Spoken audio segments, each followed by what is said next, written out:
was his third shooting. The jury didn't get to know that, but I'm going to make sure that you know about the 2 previous shootings before Rick Chow was found not guilty for taking the life of 14-year-old Cyrus Carmack Belton.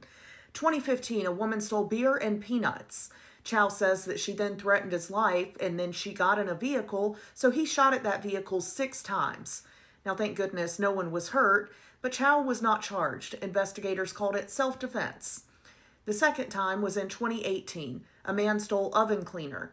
Chow says that that man then assaulted him, so he shot him twice. No charges. Self-defense. The man who stole the oven cleaner, though, he was charged in connection with that case.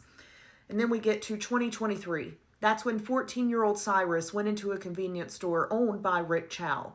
Chow said that he stole water. Surveillance video showed that he did not. Cyrus ran from that store, and he ran so hard during the 130-yard chase where Rick Chow was chasing him with a weapon and with his son. Cyrus, this child, ran so fast that he ran out of one of his shoes and his belongings fell out of his pocket, including a weapon, and then he was shot in the back as he was running away. Chow and his son said that Cyrus pointed that weapon at them and that's why Chow fired, but they're the only people who say that. The other witnesses say they never saw anything in Cyrus's hand. And according to the prosecution's experts, Cyrus was shot in the back while he was running away. So how would he have been pointing a weapon that was on the ground that had fallen out of his pocket as he ran for his life? And a lot of people want to say, well, a 14-year-old had a weapon. That's the end of the story. Not guilty for Chow. Having a weapon, no matter what age, does not automatically mean someone gets to take your life. Is it a-okay hunky-dory that a 14-year-old had a weapon? No, but that is not the end of this case. I personally do not believe that he was pointing it at Chow or his son. I believe the witnesses that were there that didn't have a relative on the line for going to prison for this. Other people want to say, well, he may have put the water down, but he planned to steal. Planning to steal or even stealing should not be a death sentence. If he stole a bottle of water, which he did not, but even if he did, call the police. Put up a sign that says this kid stole a bottle of water, a basic necessity of life, and he's no longer allowed in this store. If a woman steals beer and peanuts, call the police. Put up a sign that says this woman stole beer and peanuts, she's not allowed in this store. If a man steals oven cleaner, put up a sign, call the police. None of those things should be death sentences. And the fact that people are online saying, well, he intended to steal, well, he had a weapon. You think that means a 14-year-old child should have died? I hope you'll really think about that. I just wanted to make sure everyone knows about the 2 previous shootings. The jury did not, and I have to wonder if that would have changed their opinion. But of course, since they were self-defense and Chow wasn't charged, of course the jury didn't know about it. I wonder what they'll think about it when they find out. Rest in peace to Cyrus Carmack Belton. Let me know if anything in this video changed your perspective at all. I love when the black community says, let's boycott Asian businesses. Please do. Hair, weave. Yeah, but like I'm saying, some of us are gonna boycott this thing. We gonna do what we gotta do. But some of us already been boycotting since the last boycott. This is gonna be an unpopular fucking opinion, and I'm gonna call you out since you motherfuckers don't seem to fucking understand. Every single one of you over there boycotting Asian business and spreading more Asian hate, you fucking black fucking people with your black fatigue, okay? And what your people call niggerism. Yeah, not my words, those are your people words. You people that is living in that black culture mentality, the poor victim mentality, thinking that people still owe you fucking reparations. Yeah, you motherfuckers. I'm the one talking to you motherfuckers. Every single one of you failing in life. And then you want to blame everybody else. You see this whole Cyrus case and Mr. Chow? None of this would have happened if you motherfuckers raise your fucking kids right. Well, the Asian culture is prostitution. The Asian culture is addiction. The Asian culture is poverty. But you're not making any videos about that. I love the fact that blacks are, there's solidarity with blacks to do something and move in body. That's the part I look at. But to be talking, these people, this ain't the first time a store owner shot one of our youths. And you know what? Go We to are. hell, Alpine R7. You can go to hell. But bottom line is this: I agree with the boycott. And when I learned about the Natasha doll, that's why I know the name of it and saw what Mm-hmm. they were doing. We need to Mm-hmm. do that. We need to Mm-hmm. have this solidarity. So Mm-hmm. I'm all with it. But protesting isn't racism. Protesting is a group of Watching so many Asian Americans show their entire anti-black backside in videos and comment sections regarding the acquittal of Rick Chow and the call to boycott Asian businesses, and now the cross burning in Chicago, has been a masterclass in how racism is narcissistic abuse. Because so many ricecrackers are out here yelling and screaming as though black people somehow did something to us, when all they want is to be left alone. So first of all, Rick Chow was acquitted. I don't know how anybody with a shred of intellectual honesty or morals can be at peace with that, but Rick Chow was acquitted. So for you to be making videos or going into black people's comment sections arguing as if they're the problem and you're somehow the victim because you feel unpopular in this moment because Rick Chow was acquitted is narcissism at best and malicious hatred at worst. As for the boycotts, Asian Americans are not entitled to black people's money, plain and simple. Business 101, provide quality goods, quality service, and treat your customers with respect. But if you've made a habit of providing subpar goods and subpar service and disrespecting your customers, rest assured, your business is not being judged on the basis of one Rick Chow. Your business is being judged for what it is. If you go into a black neighborhood and open a business and you've made a habit of treating black customers like they're the problem, pitching a fit and playing victim when your black customers say, "We won't be bothering you anymore," is narcissistic abuse. And finally, the cross burning. For the past 18 months, black Americans have been living under an administration that has been overtly organizing for decades to do everything it can to drag the country back to Jim Crow. And the sick plot twist and the fuckery that was passing the Hart-Celler Act a year after the Civil Rights Act and making Asian Americans the new window dressing on the myth of the American dream is that in the past week, it was Asian Americans who actually did it. The acquittal of Rick Chow brings us back to 1991 and the killing of Latasha Harlins, and the cross burning in broad daylight in Chicago brings us right back to Jim Crow. And the thing is, black Americans know who holds systemic power. Black Americans know better than anybody else what it is to never be viewed as an individual and to be condemned as a community for the actions of a few. So they also don't need to be told not to do that to other people. Black Americans are not judging Asian Americans on the basis of one Rick Chow or whoever burned the cross. They are simply responding to over 60 years of our community pushing them away with our escalating anti-black antics. And if you don't like the way that feels, rather than treating black people like they're the problem, we have to start by rooting out the infestation of anti-blackness in our community. And if you're not willing to do that, the very least you can do is leave black people alone and stop asking them to be an audience for your anti-blackness. I'm here to tell y'all a few things about this case that didn't really get publicized to the national media because they do matter in this case and they matter a lot, and it helps for y'all to understand why us in Columbia, South Carolina are so angry about this case. Rick Chow had numerous altercations with his African American patrons before this. He once choked an African American woman out in a full Nelson down to the ground in the middle of his store before. We as South Carolinians are upset because that man, Sean Kent, who represented Rick Chow as an African-American man, sat up there and portrayed this 14-year-old boy to be one of the worst criminals out there on the street and practically said that if Rick Chow did not go out of his way to chase that boy down out of his store and shoot him in the back, that somebody in the streets would have done the same exact thing.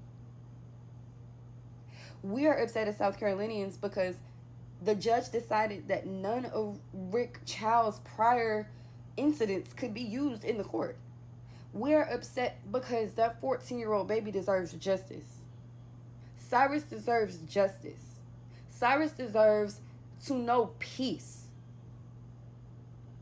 That jury was all white. An African-American man stood up there and basically did a little jig in their face to portray this 14-year-old baby boy as one of the worst criminals that ever lived. We're upset for numerous reasons that the national media isn't going to tell y'all. When you see that they're not doing anything, they have to be doing. He had to have. I don't know how he did it, but he got something. I don't know. He got it, and I'm gonna get it. What could he have had? No matter what it was, whatever you think it is, how valuable could it have been? You think it was the water, more or less. I mean, that's where he was. That's what he touched. You think he got a water or two? They ain't worth the chase. But I guess it's logical in a way. You see what's happening. You can talk all that shit. Y'all the ones. You the thieves. If you a white tea person, you the one that stole everything, colonized and stole everything from everybody. What are you talking about? And continue to steal things from everybody. But probably not you. You're one of the poorest. They don't like you either. But you just you only did. But they don't like you. They don't like you either. Believe me, they don't like you any more than they like me.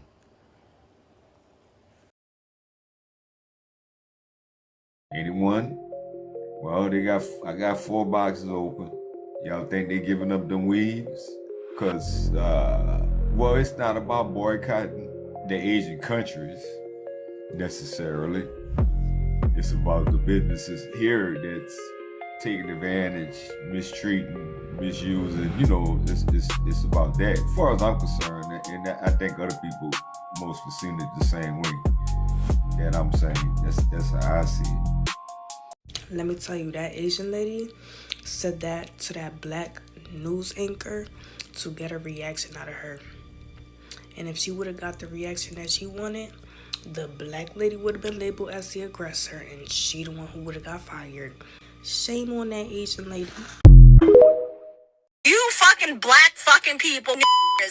Hey, Momo, for real? Why'd you delete your Instagram and your TikTok after I made this video about you? Because you fooled us all by saying that your name was Monica. Mo for short on the internet. But it's not really Monica, is it? Because if you remember from a couple of years ago, you and your husband in 2024 filed for bankruptcy, where from this very public document, we can see your names. And since I'm going to assume that your name isn't Ryan Amodeo, your name would be Owen Singuan. And Owen, not only do I find it hilarious that multiple people have confirmed that your hick-ass accent is fake as fuck, but I know somebody who didn't get in trouble for stealing money from tenants in an apartment building and got in trouble for grand theft isn't out here insinuating that black people are criminals when you're the one out here victimizing other people. Well, I guess if I had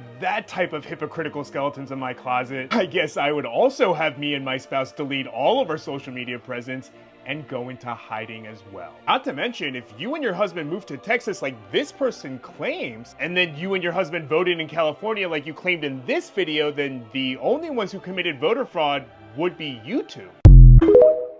If y'all really want to show people that y'all care about Cyrus, don't walk into no more nail salons.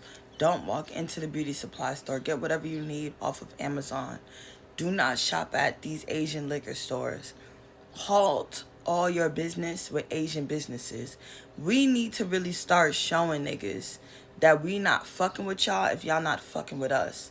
This man just got non-guilty for putting a bullet in a young black man's back over water he didn't steal. Do not walk into any Asian businesses for the next 60 days. Fuck 30. Let's try to do that. Try to go to the Russians. Try to go somewhere else to get your nails done. Go get your liquor somewhere else. Do not support any Asian businesses this month. If we stick together, we could show that our fucking money matters. Because I don't understand what the world is seriously losing its mind. So us beautiful black people opting out because people are treating us the way that they treat themselves in such a cowardice way. Because, think about it. You guys do things to us. and we're supposed to just sit and take it while everybody gets to enjoy the free enterprise. No, that good book said treat people the way you want to be treated. So now that we are tired of just turning the other cheek and we're actually starting to look at you, don't get upset that we're opting out. Y'all want to opt out, y'all want to boycott us, go ahead, honey. Go ahead. Go ahead. That means your population needs to get the hell out of America. Because one, we paved the way for you, not the fucking white man. Did he march for any of you sons of bitches? No. But he did oppose, right? He was also oppressing your ass. Now you're nothing more than a boot fucking licker. I want to know, how does his ass taste? Because you've been licking it for quite some time. I forgot. Asians and Europeans come from the fucking same strand. So, they're cousins to each other. No wonder why they do this shit to us. I wonder what next cousin of theirs is gonna come out the woodworks with this bullshit. I'm just hoping the Iranians sit their ass down, because we know you got a lot of fucking properties, my dude. Patel, to be exact. So y'all mad because we don't want to go out there and fucking march for y'all. For y'all, mind you. We can't march for ourselves. Oh, y'all kill us for that. We can't march for ourselves. Y'all will bomb us for that. Oh, we can't do this because of what? Because of what? Y'all can't even explain to us why y'all truly hate us that fucking much. And I mean, the real reason, not some sedity typical reason that you come up out of your ass because your brain is telling you, oh, this is exactly why and that's what it is. No. I want y'all to dig deep. Dig deep. Us beautiful black people from four corners of the earth can't live in fucking peace anywhere. Why? Because y'all bullshit. The way y'all treat yourselves, y'all target us. Because you're a coward in your own fucking life. You don't want to work. You don't want to do this. The sun is bothering you because your ass gets skin cancer, not me. At the end of the day, who paved the way for y'all dumbasses to be here? Who paved the way? And white America, I know your dumb ass.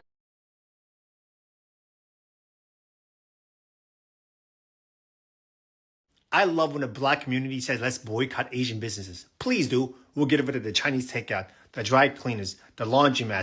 It is so damn ironic of you to bring up Chinese restaurants and dry cleaners and laundromats, because we didn't choose those jobs. We were actually forced into them due to the anti-Asian laws created by white Americans and white European immigrants. And the only reason why those businesses survived was largely because of the support of black people. But a lot of you bootlickers don't know your history. And for that, I'm gonna have to take you to school. Domain expansion. Infinite TED Talk. What's up, everyone? My name is Rainier, and this is the true history of boycotting Asian businesses. You see, before Chinese restaurants and gas stations and beauty supply stores, the first Chinese migrants were actually in America in the 1800s during the California Gold Rush, and then to build the Transcontinental Railroad across the West Coast. But when the gold ran out and the final train tracks were laid, the American economy fell into a depression, and poor white Americans and European immigrants started to feel threatened by Chinese labor. And so what do? They joined anti-coolie clubs, and they advocated for anti-coolie laws that would limit the opportunities of Chinese laborers and tax anybody who hired Chinese workers. The racism was so bad that Chinese people were hunted down in their neighborhoods, beaten up by mobs of white men, or just straight up lynched in the streets. This violence is a big reason why Chinatowns were created in the first place. They are ghettos. They are safe spaces where Chinese people could set up shop and live together.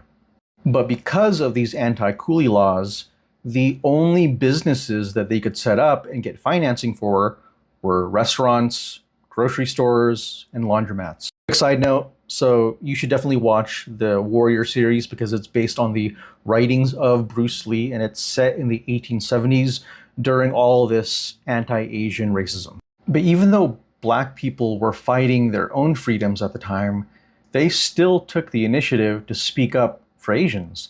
And in 1869, the great Frederick Douglass gave the Composite Nation speech, where he said, "Let the Chinaman come. He will help to augment the national wealth. He will help to develop our boundless resources. He will help to pay off our national debt. He will help to lighten the burden of our national taxation. He will give us the benefit of his skill as a manufacturer and as a tiller of the soil in which he is unsurpassed." Then in 1871 in Los Angeles, a mob of 500 white men robbed Chinese businesses and killed 19 Chinese immigrants. Hatred was so commonplace that companies would release advertisements to sell their laundry products using anti-Chinese racism. And then decades later, when the Hoover Company needed to sell washing machines, they published this ad over here depicting Chinese laundromat workers being displaced by automation. Now, if you watched Sinners, you probably remember the two Asian characters over here who ran a grocery store. And a lot of people were kind of confused why they were included, but that's because many Asians who left the West Coast due to a lack of work and racism, they fled to the South to work on sugar and cotton plantations. Many of those same Asians set up grocery stores in those black neighborhoods, which means black people were speaking up for Asians on the West Coast and putting dollars into our businesses in the American South. Fast forward to the 1980s when Vincent Chin was bludgeoned to death with a baseball bat by two white men who thought that Vincent was Japanese. Ronald Ebens and Michael Nitz recently lost their job at the Chrysler factory, and they blamed the Japanese car market for destroying the American automotive industry, and so they killed Vincent Chin. And when the Asian community needed to seek justice, who showed up for us? Jesse Jackson. I could honestly keep going, but I'm going to end on this note. If you know the Disney movie, The Jungle Book, then you know the author of the original book, Rudyard Kipling. But what you might not know is that Rudyard also infamously created the poem, The White Man's Burden, which symbolizes the pain and the struggle of being a white man who is responsible for carrying African, Asian, Latino, and indigenous people out of the jungles of barbarism into the promised land of civilization. But for a lot of you bootlickers, you seem to think that just because you're in another basket that you're better than black folks, even though we've worked on the same plantations and we've been lynched by the same angry mobs. You're trying so hard to get invited to the picnic, even though history has proven that we'll never truly be accepted by them. And in fact, history shows us the opposite. History has shown us that even though black people have no reason to invite us to the cookout, for well over a century, they have still had the heart to save us a plate. So to all you ungrateful Asian bootlickers out there crying about black people boycotting Asian businesses, just know that this protest doesn't come from nowhere. It came from over 100 years of showing love to Asian people and not receiving that same love and support in return. And goddamn, I think it's time that we need to return the favor. In their practice to make it hard for black people to get hair and things. But I think they're doing better now. Black people figuring a way around it is what I think is happening. But you know what I mean? That's the thing. They had it on lock. But they have it on lock. They had their system on lock. But I seen the thing with a dude making them out of his trunk with his sewing machine